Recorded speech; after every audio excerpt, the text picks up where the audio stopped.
Good day everyone. In this video today, I will show you how to make a TikTok with multiple pictures.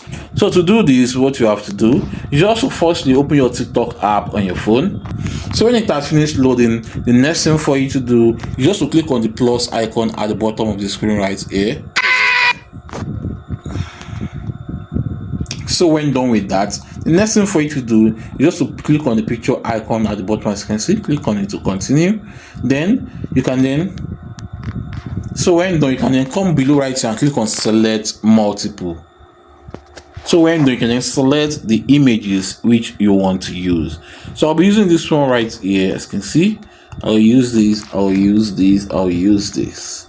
So when done with that, the next thing for you to do is to click on next. So right now, as you can see, here are the pictures which I have selected. Let's say you want this one to come second, the one at the last one right here. You want it to come second, press it down, then you drag it. As you can see, click and drag it. As you can see, it's now the second slide. Let's say you want this one to be the third one. Let's just click and drag it. As you can see, it has been moved. So when done with that, the next thing for you to do is to click on the arrow below right here.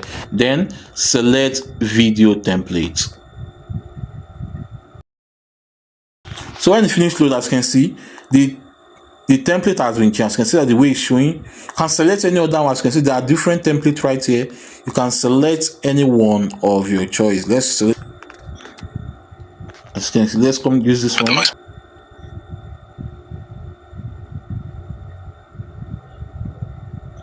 As you can see, so you can select any one of your choice.